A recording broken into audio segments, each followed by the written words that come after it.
Certificates అని lock చేసుకుని నీకు గవర్నమెంట్ జాబ్ వచ్చినా కానీ ఇవ్వనంటున్నాడా? 1 lakh ఇచ్చేస్తానండి. 1 lakh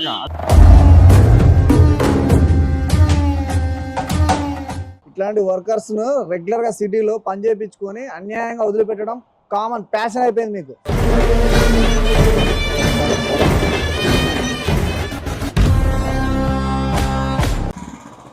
నమస్తే సార్. నమస్తే.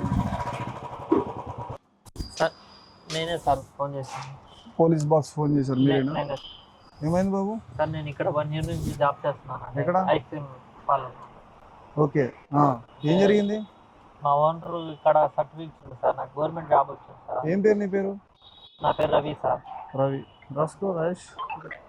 నీ ఓనర్ పేరు ఏం పేరు? సార్ మా ఓనర్ పేరు నితిన్ సార్. సర్టిఫికేట్స్ అని లాక్ చేసుకుని నీకు గవర్నమెంట్ జాబ్ వచ్చినా కానీ ఇవ్వనంటున్నాడా? 1 lakh ఇచ్చేస్తానండి. 1 lakh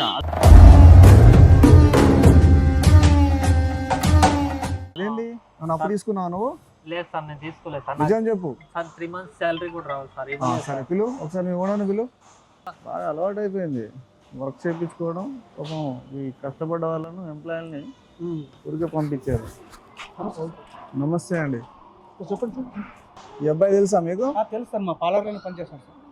ఐస్ క్రీమ్ పార్లర్లోనా వేరే పార్లర్లో ఏమైనా ఉందా? Ice cream parlour sir. ఆ అబ్బాయి యొక్క సర్టిఫికేట్స్ ఇవ్వనంటున్నారంట. సార్ అబ్బాయి 1 lakh రూపాయలు అప్పు తీసుకున్నారు సార్. మళ్ళీ తీసుకుంటే మళ్ళీ ఎవరు కడతారు సార్ అప్పుడు? కరెక్ట్గా చెప్పు, నువ్వు నిజంగా అప్పు తీసుకున్నావా? లేదు సార్, తీసుకోలేదు సార్. సరే, అతను అప్పు తీసుకున్న దగ్గర ఎవిడెన్స్ ఏమైనా ఉందా? సార్ ఎవిడెన్స్ అయితే లేదు సార్. నా దగ్గర పని చేస్తున్నాడు కదా అని చెప్పి నేను నమ్మకంతో ఇచ్చాను సార్ 1 lakh రూపాయలు. మళ్ళీ ఇప్పుడు గవర్నమెంట్ జాబ్ పోతున్నాడు అబ్బాయి. మళ్ళీ పోతే మరి అప్పు ఎవరు కడతారు సార్? 1 lakh రూపాయలు డబ్బులు ఎవరు కడతారు? ఇప్పుడు అతని శాలరీ 3 నెలలు ఇవ్వాలంట కదా, మరి అది ఎందుకు ఇవ్వాలి? ఆగు, అతని శాలరీ 3 నెలలు ఎందుకు ఇవ్వాలా? సార్ ఇప్పుడు అబ్బాయి శాలరీ ఇచ్చేస్తాను సార్ లేదండి, కానీ 1 lakh రూపాయలు అమౌంట్ ఇవ్వలేక అని చెప్పేసి ఆ పిల్లడు వెళ్ళిపోతున్నాడు. వెళ్ళిపోతే మళ్ళీ నాకు డబ్బులు ఎవరు కడతారని చెప్పేసి నువ్వు బుకాయించకు. ఇట్లాంటి వర్కర్స్ ను రెగ్యులర్ గా సిటీలో పని చేయించుకొని అన్యాయంగా వదిలిపెట్టడం కామన్ ప్యాషన్ అయిపోయింది మీకు. సార్ నేనెందుకు బుకాయిస్తాను సార్? రాజేష్, ఒకసారి ఈ యొక్క ఐస్ క్రీమ్ పార్లర్ పైన కొట్టు ఒకసారి చూడు, ఏమైనా కేసులు ఉన్నాయా చూడు. కేసు నెంబర్ చెప్పు. ఇదేనా? నీదేనా? ఆ ఫోటో నీదేనా? Same employee cheating case, salary ఎగ్గొడుతూ ఇది ఒక ప్యాషన్ అయిపోయింది నీకు. మళ్ళీ 1 lakh రూపాయలు ఉల్టా అతను ఇవ్వాలని అమాయకుల్ని నువ్వు చీట్ చేస్తున్నావు.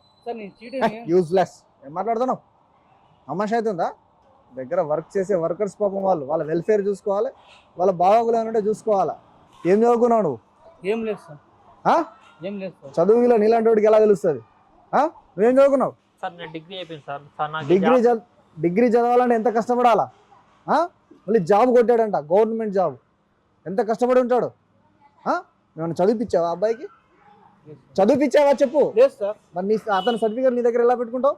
సార్ డబ్బులు ఇవ్వాలని చెప్పి. అరే డబ్బులు, నువ్వు మళ్ళా రాంగ్ మాట్లాడకు. నీ హిస్టరీ అంతా ఇప్పుడు నీకు చూపెట్టానా లేదా? నేను అలా తమాషా చేస్తున్నావు. చీటర్. 1 lakh రూపాయలు డబ్బులు ఇచ్చాను సార్ నేను. నువ్వు పిచ్చిగా మాట్లాడకు. అడగండి సార్, డబ్బులు ఇప్పించుకోలేదు. 1 lakh రూపాయలు డబ్బులు రిటర్న్ కేసు పెడుతున్నావు నువ్వు. నీ పని ఇచ్చినందుకు నాకు రిటర్న్ కేసు సార్. నాకు ఈ సర్టిఫికేట్ లేకపోతే నా లైఫ్ పాడే సార్. నువ్వు ఆయన దగ్గర డబ్బు తీసుకున్నావా లేదా? లేదు సార్, తీసుకోలేదు సార్. కరెక్ట్ గా చెప్పు. లేదు సార్, తీసుకోలేదు. పక్క? లేదు సార్, తీసుకోలేదు అంటున్నాడు కదా సార్. నేనెందుకు అబద్ధం చెప్తాను సార్? నీ గురించి చూసానా లేదా? మళ్ళీ తమ్మా చేస్తావు. నీ సంగతి ఏందో ఇంటికి. సార్ నా మీద అన్ని అబద్ధాలు కేసులు పెట్టినారు సార్ నా మీద ఊరు అన్యాయంగా. నేను మంచోడిని సార్. నేను కావాలంటే చుట్టుపక్కల అడగండి సార్ నన్ను. కదా అంత మంచోడి కదా, మరి సర్టిఫికేట్లు ఎందుకు లాక్ చేసావు? నువ్వు మంచోడి అయితే పోలీస్ స్టేషన్కి వచ్చి కంప్లైంట్ చేయాలి. కంప్లైంట్ ఎందుకు చేయాలి సార్? అడిగాను సార్. తమాషా చేస్తున్నావా? వింటుంటే వినిపిస్తున్నావా కథలు? పిట్ట కథలు, హరి కథలు చెప్తాను సార్. బుకాయించడం కాదు, తమాషా చేస్తున్నావా? సమస్య లేదు సార్.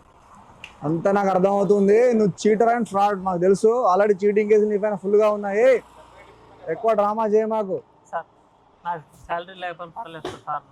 నా సర్టిఫికేట్ నాకు ఇప్పించండి. ఎందుకు బాబు, ఎందుకు కాంప్రమైజ్ అవుతున్నావు? శాలరీ లేకపోయినా పర్లేదు ఎందుకంటావు? కష్టపడ్డావు కదా 3 నెలలు. ముఖ్యం సార్ ఉద్యోగం. సరే, నీ సర్టిఫికేట్స్ ఇప్పిస్తాను, నీ 3 నెలల శాలరీ ఇప్పిస్తాను. నీకు 1 lakh వస్తున్నాయి అంటున్నావా? అంత ఫ్రాడ్ అని నిరూపిస్తాను. ఫస్ట్ ఆ అబ్బాయికి 3 నెలల శాలరీ కట్టు. నిజంగా నీ కాంచి 1 lakh తీసుకుని ఉంటే నేనే ఇప్పిస్తాను నీకు, ఓకేనా?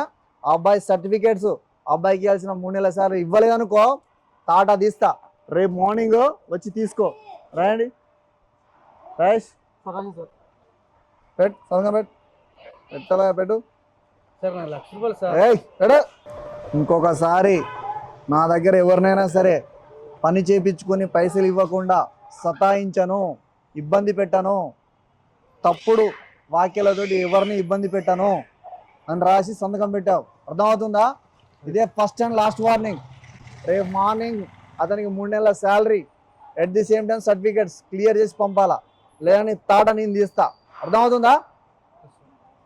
Get out.